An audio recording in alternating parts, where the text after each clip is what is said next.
Hi everyone, this is a video on how to install WhatsApp application on your personal computer. First, go to your browser and search for WhatsApp. Press enter and go to the first link, whatsapp.com. After it's opened up, just click on download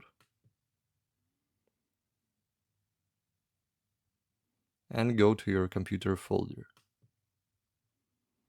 Click on WhatsApp installer. Here you'll see a welcome window to WhatsApp and click on login.